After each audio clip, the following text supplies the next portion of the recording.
That's the kind of money Qatar is estimated to have spent in the run-up to the World Cup. They built massive expressways, subsea tunnels, state-of-the-art hospitals, swanky hotels, and upgraded their airports. The whole shebang. For context, Russia spent just $16 billion in 2018, Brazil about $20 billion in 2014, and South Africa sunk $7 billion in 2010 to get everything in order. So the first question is, why on earth did Qatar spend over 10 times the money other countries seem to have spent? Well, it's complicated. Because you see, even though there's a lot of money in the World Cup, it doesn't go to Qatar. For instance, TV broadcasting rights were estimated at $2.64 billion.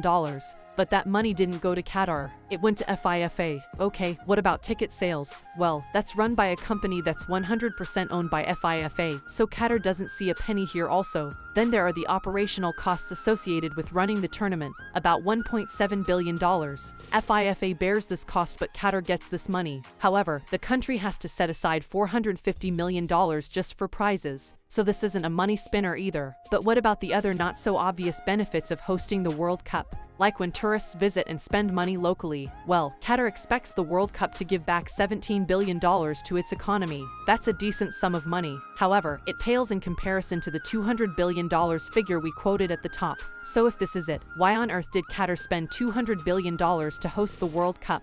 Well, there's a larger goal in mind here, Qatar's grand national vision for 2030. During the 2008 financial crisis, Qatar woke up to the harsh realities of running an economy built on oil money. Someday they're going to run out of reserves. Or perhaps countries will transition to cleaner fuels. So they needed to make the country more attractive. Take a leaf out of Saudi Arabia or UAE's playbook and become a global destination. Spend big money on infrastructure and build out a future that's more appealing to international visitors and businesses. The hope is that an event of such mammoth proportions creates word of mouth and goodwill for years to come. It's all a big fat marketing expense. And unlike other hosts in the past, Qatar isn't really depending on taxpayer money to fund all this. The country doesn't tax salaried individuals and it's relying on oil money to fund extravagant expenses. It doesn't have to worry about people cribbing about wasted money either. And who knows, maybe the gamble will pay off in the long run. But wait, does that mean there's absolutely no utility in the present? Well, the hotels and the added infrastructure will likely add some value for now.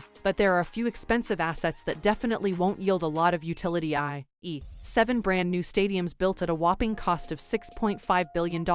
Sure, Qataris love football, but if you're thinking a Qatari football fan will be using the stadiums regularly, you'd be wrong. You see, Qatar has a primary football league called the Qatar Star League, and the most successful domestic team is Al Sadd. Would you care to guess what's the average home crowd for their games in Doha? 1,500. And the second most popular team, Al Rayyan, barely sees more than 1,000 people during its games. It's kind of hard to imagine that these massive stadiums will find some use in such cases, so the next best thing to do is tear down the stadiums. At least that way, they won't have to keep shelling out money for maintaining it all. Just look at South Africa, which hosted the Football World Cup in 2010. One of the stadiums in Cape Town cost $250 million.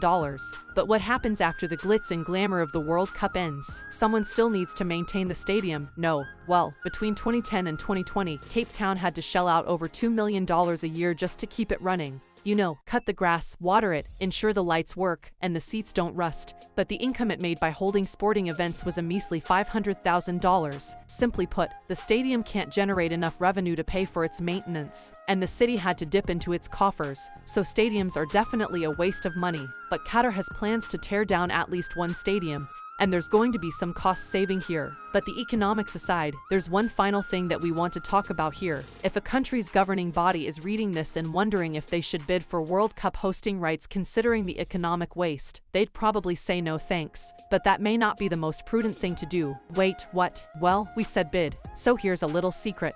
A few economists looked at the numbers and found that if a country simply placed a bid for a tournament, it helped them nonetheless. They didn't have to even win it. They didn't have to lobby hard for it.